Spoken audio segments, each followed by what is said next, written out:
Guys welcome back to Mamta Nepal tutorial. और guys इस video के अंदर भी हम क्या है साइंस के कुछ MCQs लेंगे जो कि काफ़ी इंपॉर्टेंट होंगे आपके एग्जाम पॉइंट ऑफ व्यू से। इसमें काफ़ी हद तक हमारे पास फिजिक्स और बायोलॉजी वाला पोर्शन रहेगा, यानी कुछ पोर्शन हमारा बायो का भी रिलेटेड रहता है।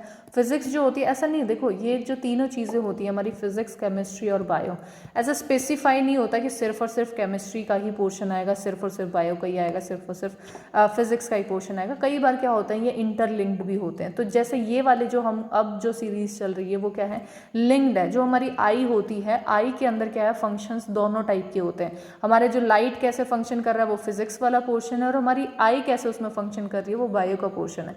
तो इसलिए इस जो वीडियो है इसके अंदर हमारे पास क्या है, फिजिक्स और बायो से रिलेटेड कुछ MCQs हम प्रैक्टिस करेंगे। So let's start with the question first. The human eye can focus object at different distance by adjusting the focal length of the eye lens। जो eye lens होता है उसके focal length को वो change करके क्या करती हैं, पूरी डिस्टेंस, यानी अगर बहुत दूर पे अगर कोई डिस्टेंस पे चीज़ रखी है, यानी ये हमारे पास क्या है एक आई है, यहाँ पे हमारे पास दूर पे कोई डिस्टेंस रखा है, या फिर हमारे पास जो ऑब्जेक्ट है वो काफ़ी पास रखा है, तो ये कैसे देख पाती है, दूर की भी चीज़ देख लेती है, और फिर अगर आप पास में कोई चीज़ रखो तो आप उसे भी देख पाते। क्यों? क्योंकि ये आई जो होती है हमारी वो एडजस्ट करती है, अपनी फोकल लेंथ को एडजस्ट करती है। तो इसको कहते क्या है, ये किसकी वजह से होता है, वो होता है एकोमोडेशन की वजह से। तो इस फिनोमिना को हम क्या कहते हैं, एकोमोडेशन बोलते हैं, जिसका ऑप्शन जो बी है वो राइट आंसर है। क्वेश्चन नंबर 2 देखते हैं। The human I forms the image of an object at, कहाँ पे, एट इट्स, किस चीज़ के ऊपर वो ऑब्जेक्ट की जो इमेज है, यानी यहाँ पे अगर आपको कोई भी ऑब्जेक्ट दिख रहा है, कोई इंसान दिख रहा है, तो ह्यूमन आई ने उसको कहाँ पे बनाया। तो जो हमारी आई होगी, देखो आई का स्ट्रक्चर हमारा कैसा होता है, कुछ इस टाइप का स्ट्रक्चर होता है, ठीक है। प्यूपिल हमारा कौन सा पोर्शन है, जहाँ से लाइट एंटर कर रही है। तो हमने ये ऑब्जेक्ट देखा, यहाँ से क्या हुई, सारी लाइट इकट्ठी हुई और कहाँ, यहाँ प्यूपल से होती हुई हमारे अंदर चली गई, ठीक है। अंदर भी ऐसा नहीं होगा कि ये फोकस हो गई यहाँ पे, ठीक है, ये अलग अलग रहेंगी। यहाँ पे हमारे पास क्या है, ये हमारे पास एक लेंस होगा यहाँ पे। अब वो लेंस क्या करेगा, इसको फोकस करेगा एक जगह पे। वो फोकस हमारे पास कौन सा होता है, रेटिना कहलाता है। तो ये फोकस हो रहा है, तो जहाँ पे इमेज फॉर्म हो रही है वो कौन सा एरिया होता है, रेटिना होता है। तो ऑप्शन डी इसका करेक्ट आंसर होगा। इमेज फॉर्मेशन हमेशा रेटिना के ऊपर होती है। देखो नेक्स्ट क्वेश्चन देखते हैं। Question number 3, the change in focal length of an eye lens is caused by the action of, किसकी वजह से। ये हमारे पास आई का बाहर का हिस्सा है, ये हमारे पास रेटिना वाला हिस्सा है, यहाँ पे हमारे पास क्या होता है, लेंस लगा हुआ होता है।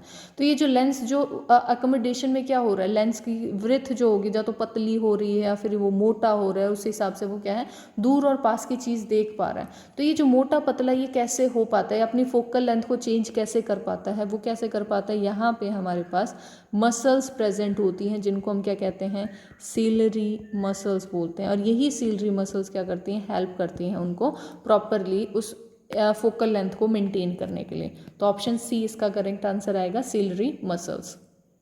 नेक्स्ट क्वेश्चन देखते हैं। Question number 4, conventionally in an electric circuit the direction of electric current is taken as the opposite to the direction of flow of what, ठीक है, किसके फ्लो से। यानी देखो अगर हम नॉर्मली देखें, जो इलेक्ट्रिक करंट होता है हमारा, जो करंट फ्लो कर रहा है, आई जहाँ पे फ्लो कर रहा है, जिस डायरेक्शन में कर रहा है, तो उसके अपोजिट हमारे पास कौन सी चीज़ फ्लो कर रही होती है, जिसी की वजह से हम क्या कहते हैं उसको, करंट हमारे कौन सी डायरेक्शन में पता चलता है, वो होता है इलेक्ट्रॉन। अपोजिट डायरेक्शन में कौन फ्लो कर रहा होता है, इलेक्ट्रॉन। तो ऑप्शन ए इसका करेक्ट आंसर है।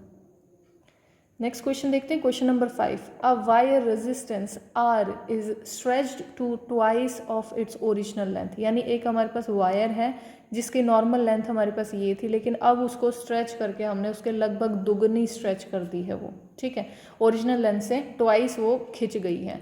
अब देखो it's new resistance will be, अब देखो न्यू रेजिस्टेंस कितना होगा उसका, ठीक है। पहले हमारे पास कितना आ रहा था, जैसे आर हमारे पास रेजिस्टेंस बता रहा था, दुगना अगर उसको हम खोल देते हैं, उसके ऊपर से हम उतना ही उसकी जो लेंथ है उसको स्ट्रेस कर देते हैं, तो हमारे पास आर क्या हो जाएगा, 4 गुना हो जाएगा। तो ऑप्शन ए इसका करेक्ट आंसर होगा, 4R।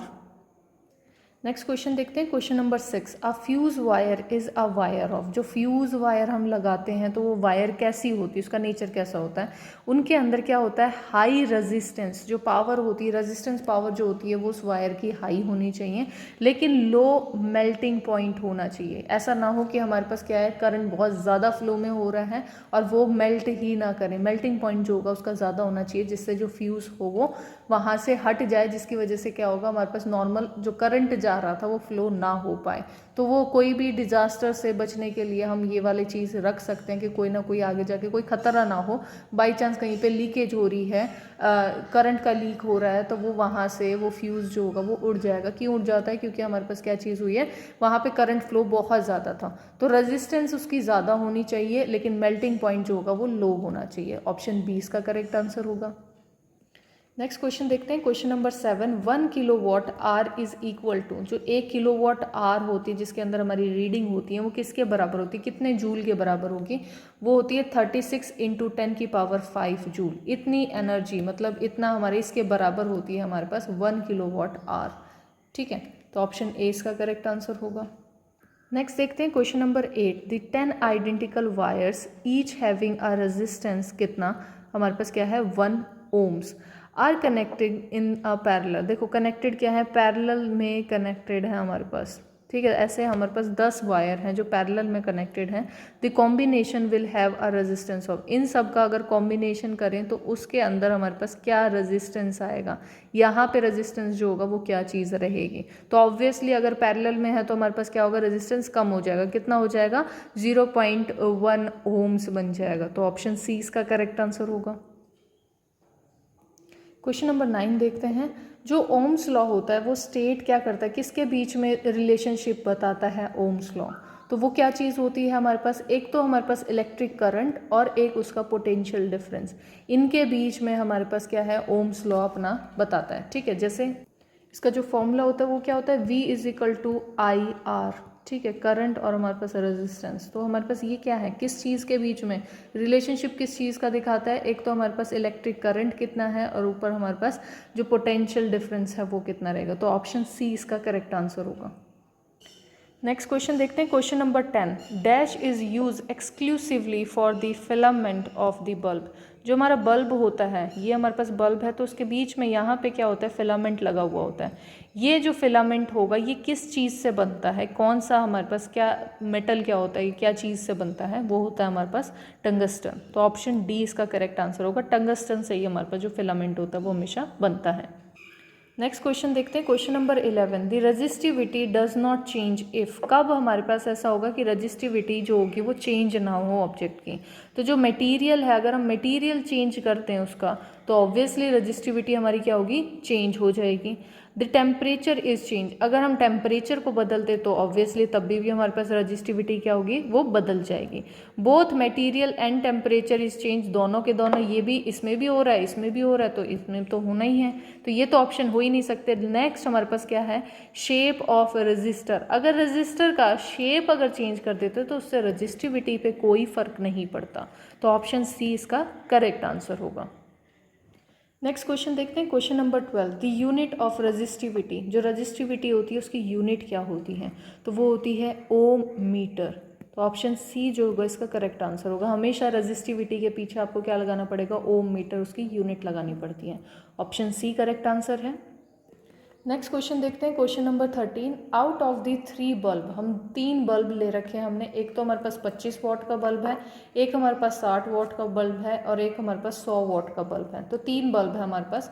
Which bulb has least resistance, यानी रेजिस्टेंस किसके अंदर सबसे कम होगा, लीस्ट होगा, ये हमें पता लगाना है।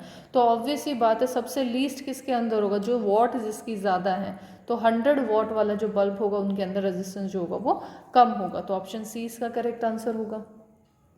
नेक्स्ट क्वेश्चन देखते हैं, question number 10। What would be the reading of ammeter and volt meter in the given circuit. एक हमें सर्किट दे रखा है, अब इस सर्किट में से हमें क्या है, एम मीटर के अंदर क्या रीडिंग आएगी और वोल्ट मीटर के अंदर रीडिंग क्या आएगी। ये हमारे पास वोल्ट मीटर लगा हुआ है, ये हमारे पास एम मीटर लगा हुआ है। ठीक है, तो देखो रीडिंग निकालने के लिए हम क्या कर सकते हैं, आर इज इक्वल टू क्या होता है, R1 प्लस R2। अब हमारे पास R1 क्या है, हमारे पास 1 ओम यहाँ पे है और 2 ओम हमारे पास कहाँ पे, यहाँ पे है, तो हमारे पास 3 ओम हो गया। R हमारे पास क्या आ गया, 3 ओम। अब I यानी करंट हम निकालेंगे, V अपॉन में R होता है।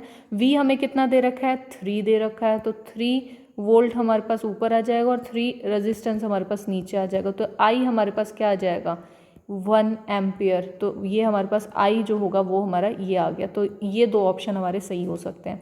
नेक्स्ट हमारे पास ये, तो हमारे पास क्या आ गई, एम मीटर रीडिंग।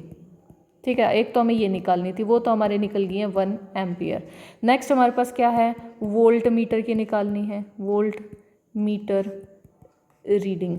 ठीक है, वो कैसे निकलेगी हमारे पास, ये क्या हो जाएगी, I into R, I R होता है, तो हमारे पास 1 इंटू हम क्या कर देंगे, 2 कर देंगे, तो हमारे पास कितना आ जाएगा, 2 वोल्ट आ जाएगा। तो वोल्ट मीटर की रीडिंग हमारे पास क्या आ जाएगी, 2 वोल्ट आ जाएगी।